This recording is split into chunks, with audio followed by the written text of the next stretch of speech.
नमस्कार, good morning all of you. मैं महेश सिहाग स्वागत करता हूं आपका सितारा क्लासेस के ऑनलाइन प्लेटफॉर्म पर। अपन बात कर रहे थे राष्ट्रपति की। केंद्र सरकार में संविधान का भाग नंबर 5 जो अपन पढ़ रहे थे उसमें अपन बात कर रहे थे राष्ट्रपति की। राष्ट्रपति अनुच्छेद 52 से लेके 62 तक है, उसके अपन चर्चा कर रहे थे। उसमें भी अनुच्छेद 53 की अपन बात चल रही थी, अपनी आर्टिकल 53 की बात चल रही थी। राष्ट्रपति की शक्तियां पढ़ रहे थे। शांतिकालीन शक्तियां अपने कंप्लीट कर ली थी। दो प्रकार की शक्तियां मैंने बताई थी आपको, शांतिकालीन और आपातकालीन। शांतिकालीन के जो पार्ट थे, कार्यपालिका शक्ति, विधायिका शक्ति, न्यायिक शक्ति जो थी अपन ने वो सारी कंप्लीट कर ली थी। आज जो अपनी शक्तियों में शांतिकालीन के बाद में नंबर बी पॉइंट में अपन पढ़ेंगे राष्ट्रपति की आपातकालीन शक्तियां। राष्ट्रपति की आपातकालीन शक्तियां, राष्ट्रपति की आपातकालीन शक्तियों की आज इस क्लास में चर्चा करेंगे अपन कि आपातकाल में भी राष्ट्रपति का क्या महत्व है, आपातकाल कितने प्रकार का होता है, विस्तार से चर्चा अपन जब आपातकाल अपना चैप्टर आएगा, अपना पॉइंट आएगा तो विस्तार से चर्चा करेंगे। लेकिन कुछ पॉइंट मैं यहाँ पे आपको जरूर बताना चाहूँगा जो कि इस पॉइंट में महत्वपूर्ण जो बिंदु है उसके अपन इस क्लास में चर्चा जरूर करेंगे। तो आपातकाल में राष्ट्रपति का क्या योगदान है। आपातकाल में भारत में जब आपातकाल लगता है तो सबसे पहली बात कितनी तरह का लगता है, आपातकाल की घोषणा कौन करता है और आपातकाल किस कंडीशन पे लगता है, उसकी अपन इसमें थोड़ी चर्चा आज इस क्लास में जरूर करेंगे अपन। तो उस पर आप ध्यान देना कि राष्ट्रपति के पास या भारत में जो आपातकाल के प्रावधान किए गए हैं, राष्ट्रपति 3 तरह के आपातकाल की घोषणा कर सकता है। राष्ट्रपति 3 प्रकार के आपातकाल की घोषणा कर सकता है। तो इस चीज़ का आप ध्यान रखना। नंबर 1 इसमें पॉइंट जो आएंगे कि राष्ट्रपति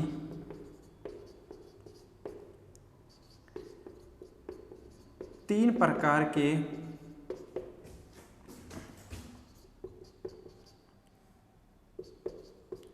आपातकाल की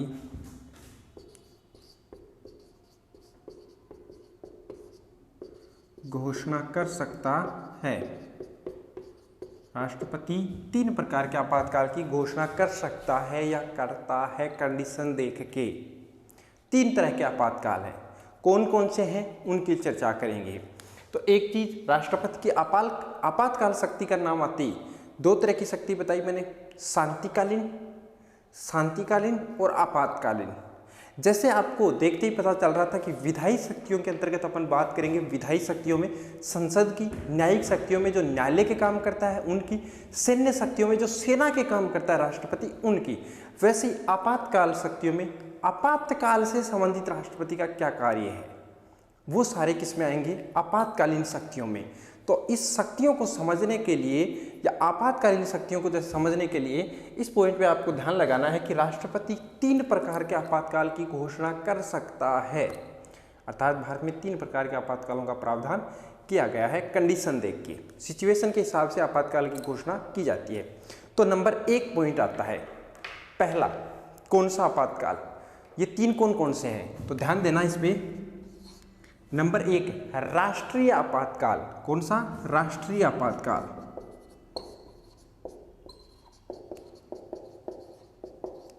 राष्ट्रीय आपातकाल अनुच्छेद 352 के तहत राष्ट्रीय आपातकाल की घोषणा कर सकता है राष्ट्रपति। नंबर 2 राष्ट्रपति शासन। अनुच्छेद 356 के तहत राष्ट्रपति शासन की घोषणा कर सकता है राष्ट्रपति। नंबर 3 वित्तीय आपातकाल। वित्तीय आपातकाल अनुच्छेद 360 के तहत इसकी घोषणा कर सकता है राष्ट्रपति। तो 3 तरह के आपातकाल की घोषणा राष्ट्रपति कर सकता है। राष्ट्रपति शासन अनुच्छेद 352, राष्ट्रपति राष्ट्रीय आपातकाल अनुच्छेद 352, राष्ट्रपति शासन अनुच्छेद 356 और वित्तीय आपातकाल अनुच्छेद 360 के तहत राष्ट्रपति इन राष्ट्रीय आपातकालों की या इन आपातकालों की घोषणा कर सकता है। अब ये किस कंडीशन पे इनकी घोषणा होगी, किस कंडीशन में होगी, कितने समय तक रहेगा, वो थोड़ी सी चर्चा करते हैं अपन इस विषय पे। तो ध्यान से हर एक पॉइंट को आप इसको लिख सकते हो, स्क्रीनशॉट ले सकते हो, बाद में नोट कर लेना, लेकिन ध्यान से एक एक पॉइंट को कवर करना है। प्रश्न यहाँ से बनता है। पीछे फर्स्ट ग्रेड में एक प्रश्न पूछा गया था यहाँ से कि राष्ट्रपति किस आधार पे राष्ट्रीय आपातकाल की घोषणा या किस कंडीशन में राष्ट्रीय आपातकाल की घोषणा नहीं कर सकता या नहीं करता है। उसमें ऑप्शन थे आपके युद्ध, बाह्य आक्रमण, सशस्त्र विद्रोह, आंतरिक अशांति। तो कहीं ना कहीं चारों नाम जो हैं या चारों जो ऑप्शन हैं वो सुने हैं, मतलब अपन ने ये सुन रखे हैं पहले ही, लेकिन इनमें कौन सा अलग है, किस आधार पर राष्ट्रीय आपातकाल की घोषणा नहीं कर सकता, वो पॉइंट अपन पढ़ेंगे अब, क्योंकि यहाँ से प्रश्न बनते हैं और महत्वपूर्ण प्रश्न बनते हैं और मोस्टली हर एग्जाम में यहाँ से प्रश्न पूछे जाते हैं। तो ध्यान से पढ़ना, इस चीज़ को आराम से कवर करेंगे। तो सबसे पहले मैं बात करूँ राष्ट्रीय आपातकाल की, तो इतनी चीज़ यहाँ पे आप ध्यान रखना कि राष्ट्रपति की आपातकालीन शक्तियों का अपन अध्ययन कर रहे हैं। उसमें राष्ट्रपति 3 प्रकार के आपातकाल की घोषणा कर सकता है। 3 प्रकार कौन कौन से हैं? राष्ट्रीय आपातकाल अनुच्छेद 352, राष्ट्रपति शासन अनुच्छेद 356 और वित्तीय आपातकाल अनुच्छेद 360। अनुच्छेद 360। अब चलते हैं एक एक आपातकाल को थोड़ा सा विस्तार से पढ़ने की कोशिश करते हैं। सबसे पहला राष्ट्रीय आपातकाल नंबर 1,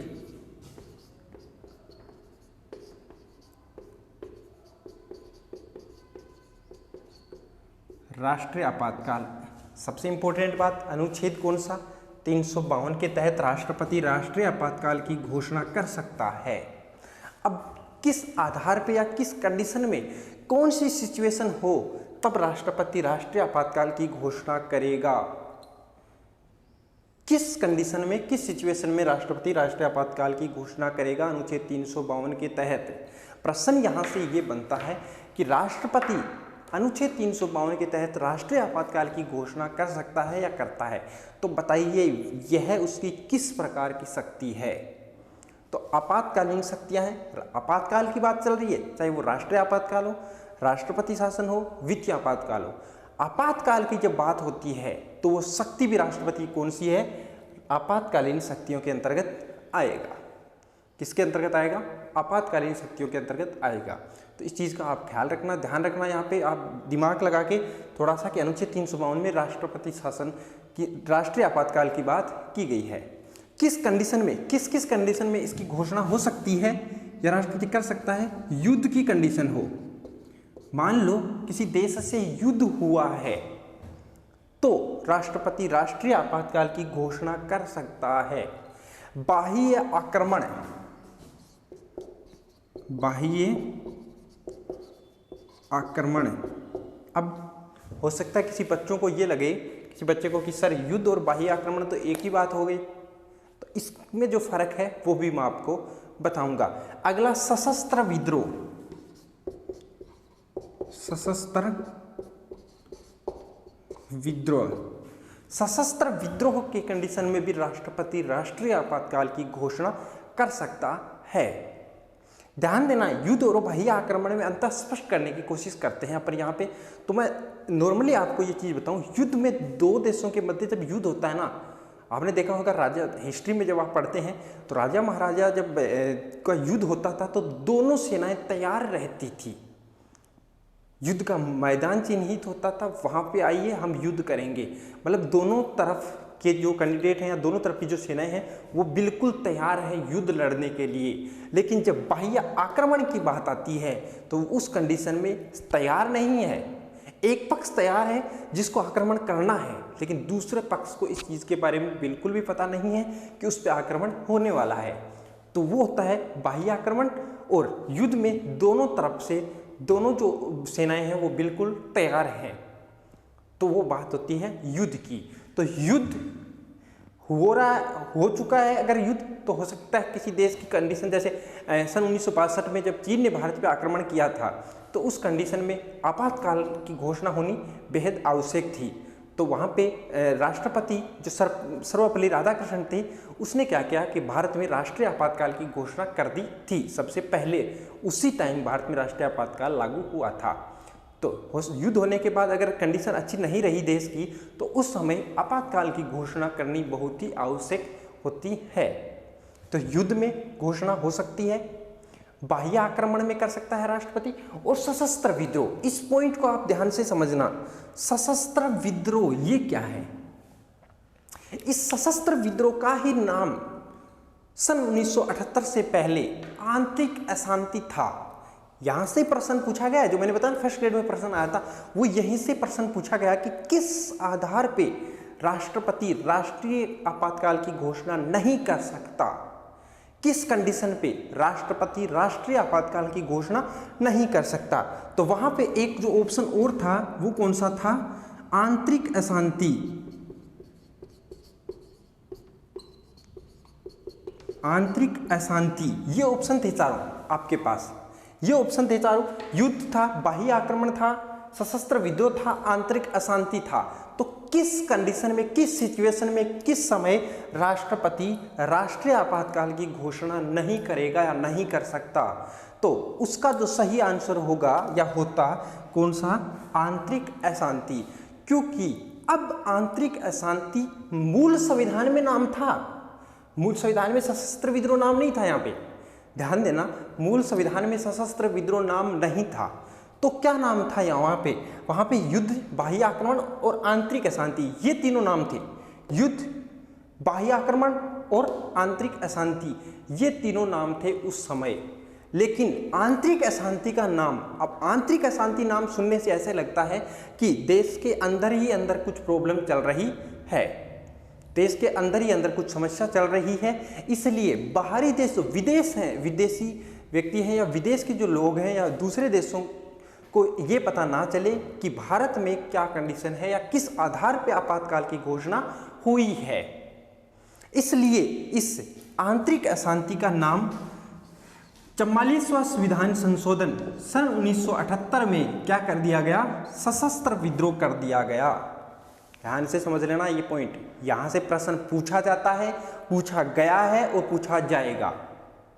ये इंपॉर्टेंट है यहाँ पे कि किस कंडीशन में राष्ट्रपति राष्ट्रीय आपातकाल की घोषणा नहीं कर सकता। चारों ऑप्शन आपको यही मिलेंगे, यही ऑप्शन मिलेंगे, युद्ध मिलेगा, बाह्य आक्रमण, आंतरिक अशांति, सशस्त्र विद्रोह।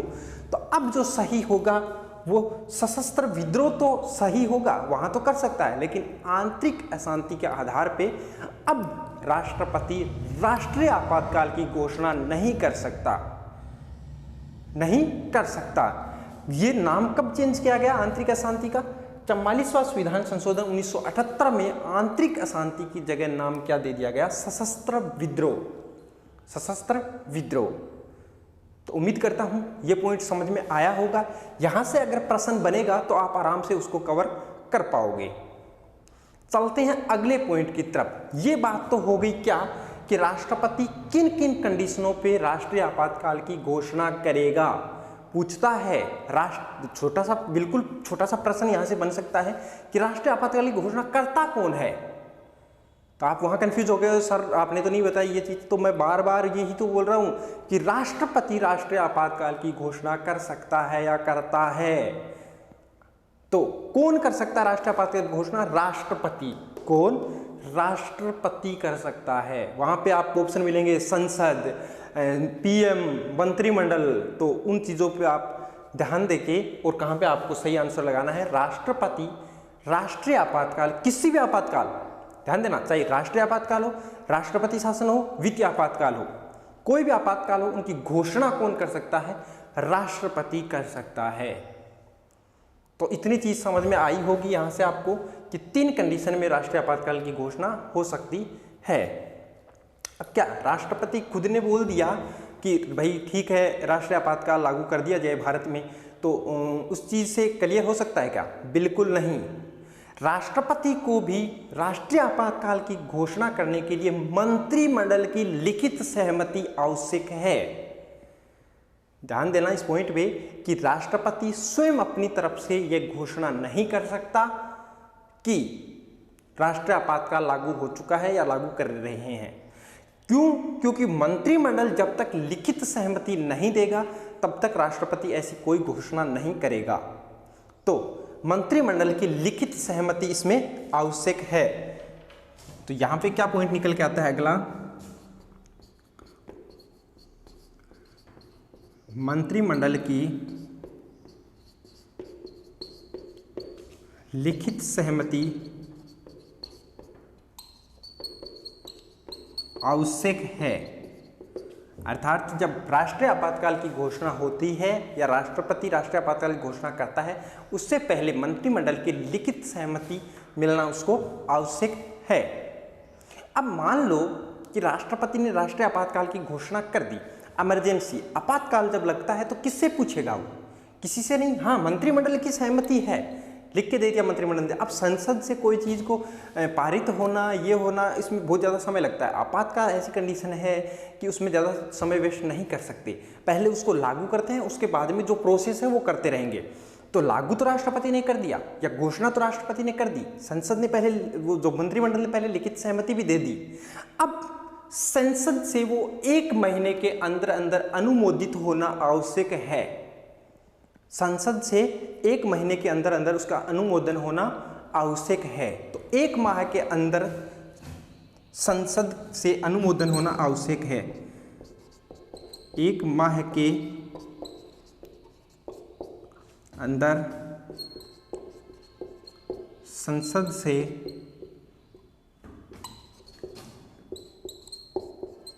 अनुमोदन होना आवश्यक।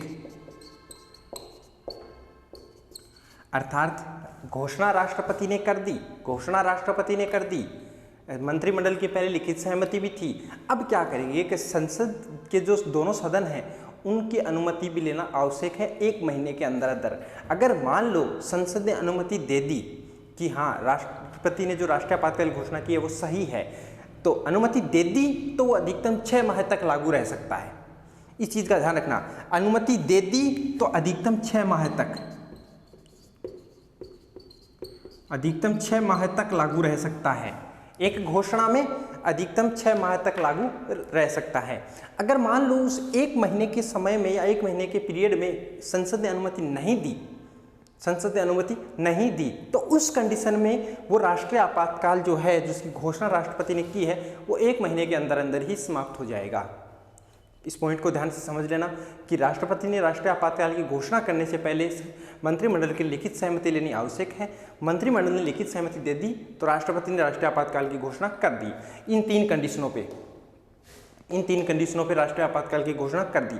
अब घोषणा करने के 1 महीने के भीतर अंदर और उसको संसद से अनुमोदन होना आवश्यक है।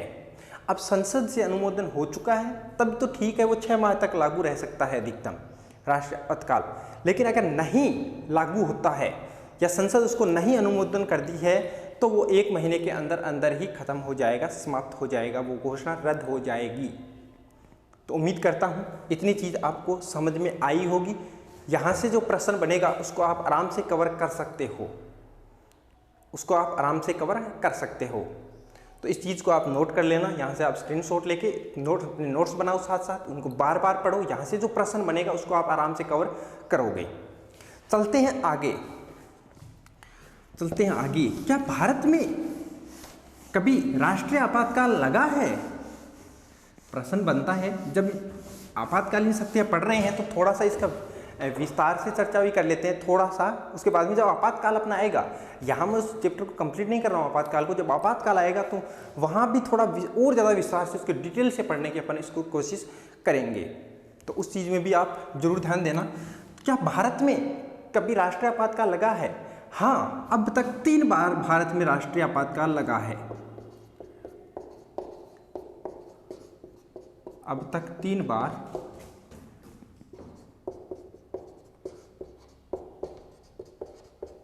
राष्ट्रीय आपातकाल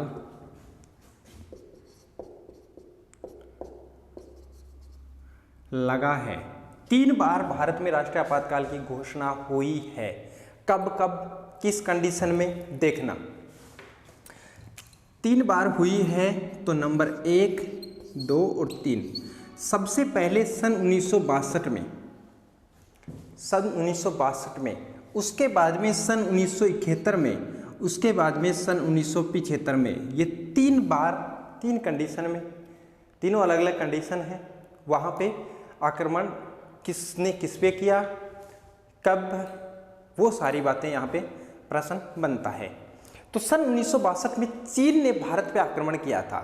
सन 1962 में क्या पॉइंट था या क्या जो मूल कारण रहा था आपातकाल की घोषणा होने का, वो क्या था? चीन ने भारत पे आक्रमण किया था। चीन के आक्रमण के समय, चीन के आक्रमण के समय सन 1962 में राष्ट्रीय आपातकाल की घोषणा की थी।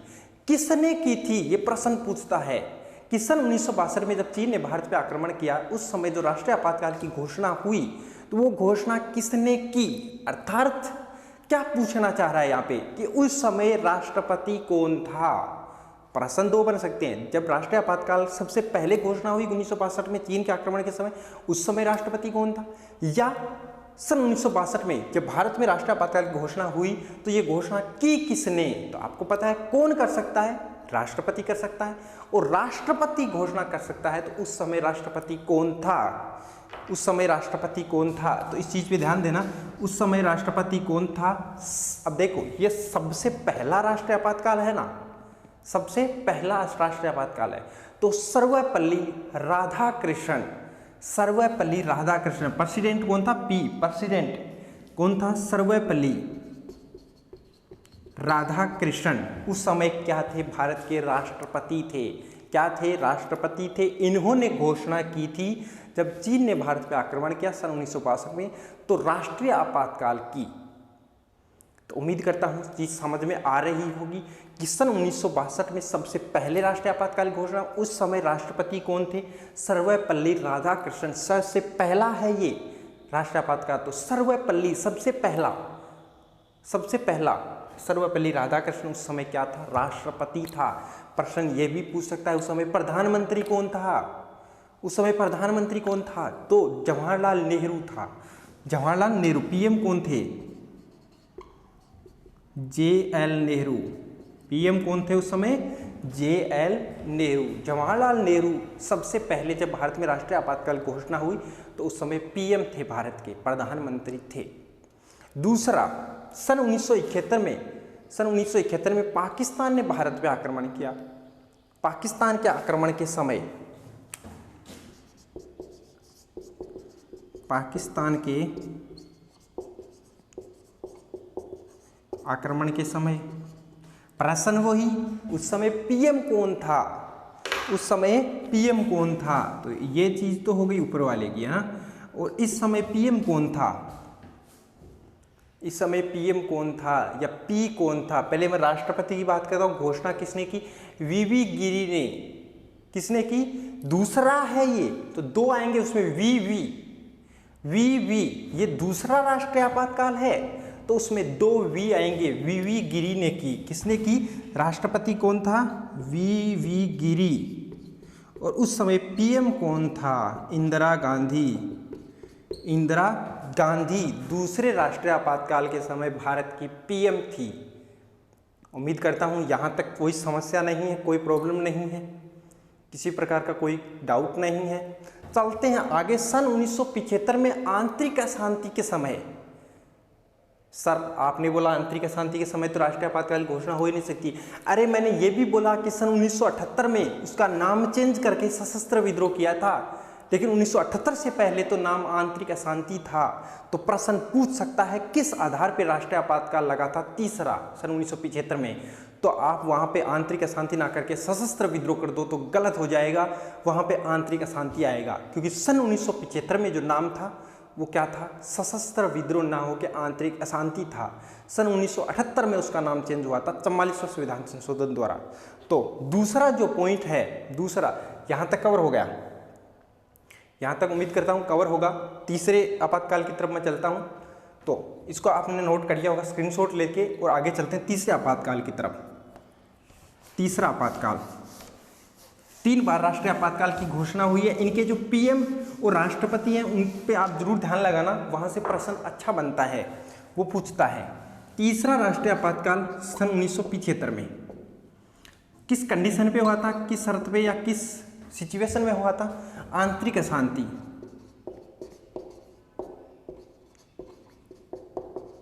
आंतरिक अशांति के समय। अब ध्यान दे लेना, मैं दोबारा बोल रहा हूं, सशस्त्र विद्रोह यहां नहीं आएगा।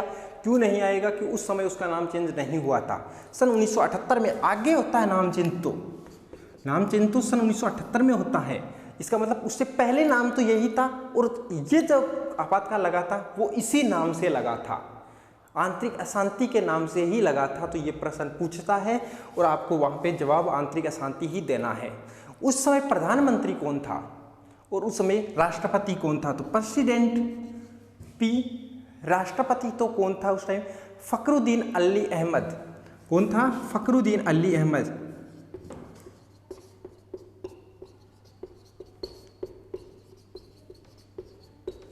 और उस समय पीएम कौन था? इंदिरा गांधी थी। इंदिरा गांधी थी पीएम। ये रहे राष्ट्रपति और उस समय के प्रधानमंत्री।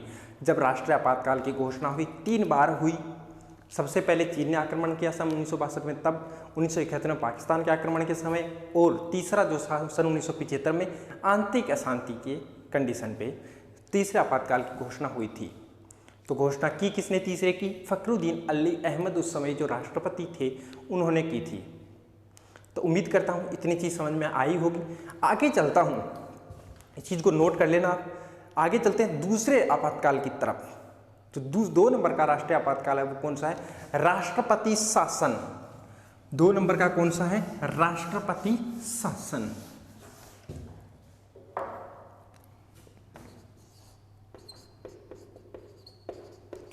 राष्ट्रपति शासन सबसे पहले तो ये अनुच्छेद 356 के तहत लगता है।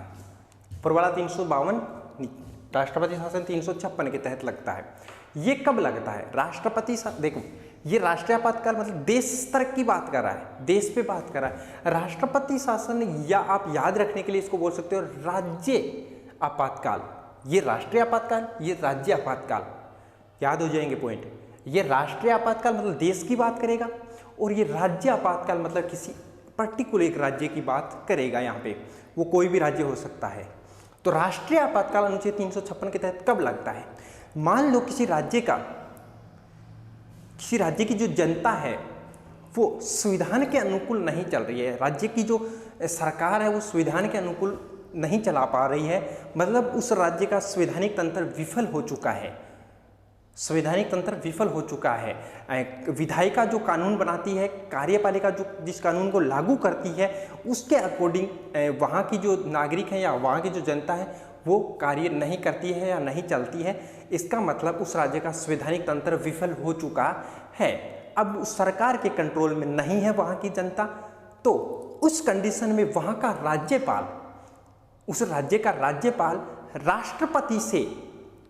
राष्ट्रपति से परामर्श करके या राष्ट्रपति को बोलता है कि इस राज्य में अभी राष्ट्रीय आपातकाल की जरूरत, राष्ट्रपति शासन की जरूरत है। मतलब अब उस राज्य को किसके कंट्रोल में वो चला गया है, उस राज्य पर का शासन किसका हो चुका है?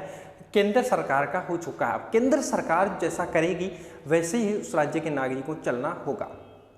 दोबारा समझ लेना, राज्य का संवैधानिक तंत्र विफल होने पर राष्ट्रीय आपातकाल की घोषणा करता है, राष्ट्रपति शासन की घोषणा करता है कौन? राष्ट्रपति। और इसकी सिफारिश कौन करता है? राज्यपाल करता है। सिफारिश कौन करता है? राज्यपाल। तो पॉइंट क्या निकल के आया कि राज्य का संवैधानिक तंत्र विफल होने पर, राज्य का संवैधानिक तंत्र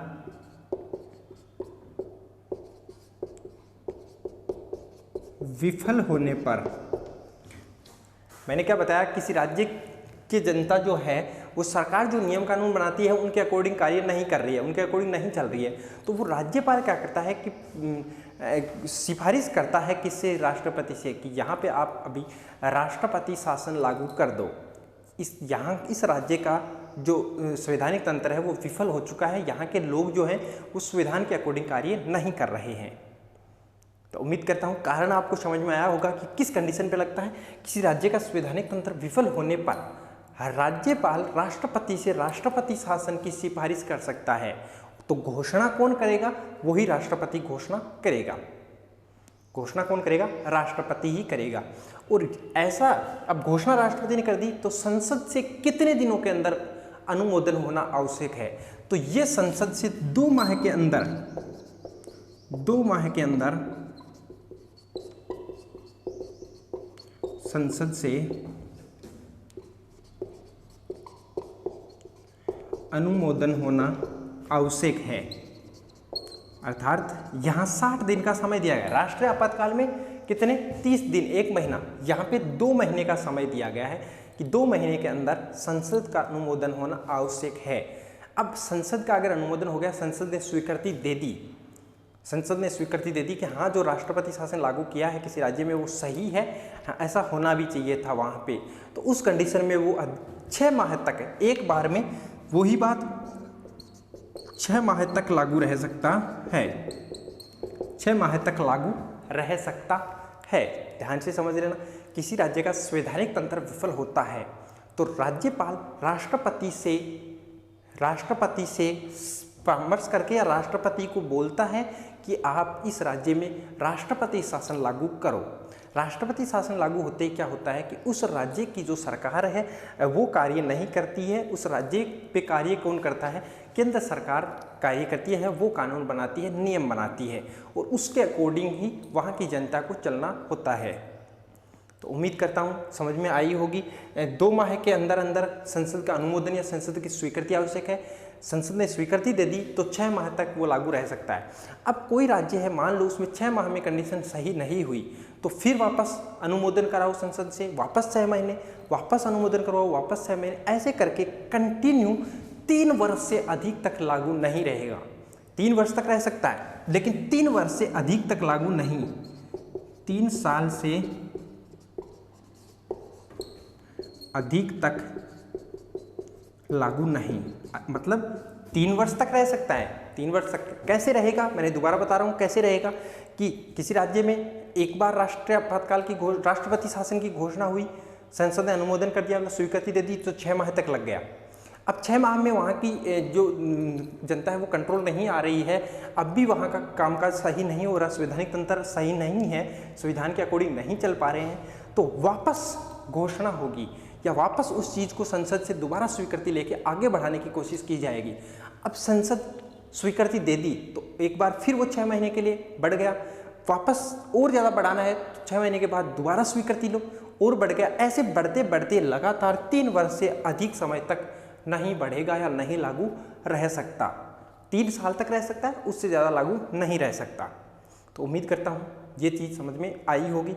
अब तक भारत में अगर मैं बात करूं कि अब तक कितनी बार राष्ट्रपति शासन लागू लगा है, कुल कितनी बार, तो संपूर्ण भारत में अब तक मैं बात करूं तो लगभग 125 से अधिक बार, सभी राज्यों की मिला के मैं बात करूं तो 125 से अधिक बार राष्ट्रपति शासन लगा है।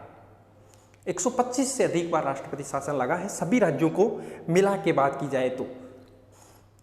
आराम से अपन डिटेल से भी चर्चा करेंगे। जब मैंने क्या बताया, इस पॉइंट पे जब अपना आएगा ये पॉइंट, यहाँ पे तो अपन राष्ट्रपति की आपातकालीन शक्तियाँ पढ़ रहे हैं, अपन ना जब ये पॉइंट आएगा तो इस पे एक एक पॉइंट पे चर्चा करेंगे। सबसे पहले कहाँ लगा, बाद में कहाँ लगा, सबसे अधिक बार कहाँ लगा, सबसे लंबे समय तक कहाँ लगा, वो सारी चर्चा करेंगे। राजस्थान में कितनी बार लगा है, पंजाब में कितनी बार लगा है, यूपी में कितनी बार लगा है, वो सारी चर्चा अपन विस्तार से यहाँ पे भी करेंगे। लेकिन एक बार के लिए आप इतना ध्यान रखना कि 125 से अधिक बार कुल मिला के भारत में राष्ट्रीय आपातकाल राष्ट्रपति शासन की घोषणा हो चुकी है। कुल मिला के 125 से अधिक बार भारत में राष्ट्रपति शासन की घोषणा हो चुकी है। मैंने बता दिया आपको किस कंडीशन पे घोषणा होती है, किस सिचुएशन में होती है, करता कौन है, इसकी सिफारिश कौन करता है राष्ट्रपति शासन लागू करने की, ये पूछता है तो राज्यपाल राष्ट्रपति से सिफारिश करता है। कौन सिफारिश करता है, राज्यपाल सिफारिश करता है। अगला नंबर 3 राष्ट्रीय आपातकाल की तरफ मैं चलूँ। नंबर 3 जो आपातकाल है वो कौन सा है? वित्तीय आपातकाल। इसमें इतना कुछ ज़्यादा है नहीं, इसमें कुछ इतना है नहीं ज़्यादा। आपको ध्यान क्या रखना है इसमें आपको ध्यान रखना है कि वित्तीय आपातकाल अनुच्छेद 360 के तहत लगता है, या राष्ट्रपति अनुच्छेद 360 के तहत वित्तीय आपातकाल की घोषणा कर सकता है। भारत में कितनी बार लगा है? भारत में नहीं लगा है, भारत में एक भी बार नहीं लगा है, तभी तो इसके कुछ पॉइंट नहीं है। भारत में एक भी बार वित्तीय आपातकाल नहीं लगा है, इस चीज़ का भी आप ध्यान रखना। यहाँ भी प्रश्न पूछा जा सकता है कितनी बार लगा है, 1 बार 2 बार 4 बार, एक भी बार नहीं, तो एक भी बार नहीं लगा है अभी तक एक भी बार भारत में वित्तीय आपातकाल की घोषणा नहीं हुई है। तो उम्मीद करता हूँ राष्ट्रपति की फिर जो अपन को शक्तियाँ पड़ी हैं वो आपको समझ में आएंगी। फिर भी अपन ने बहुत ज़्यादा डिटेल से इनकी बात की है, जो पॉइंट अपन को आगे पढ़ने थे वो भी मैंने यहाँ पे आपको कवर करवाए हैं। तो आपको अगर ये क्लास अच्छी लगी है तो लाइक करना, अपने दोस्तों के पास भी शेयर करना। ठीक है, थैंक यू, धन्यवाद। मिलते हैं नेक्स्ट क्लास में।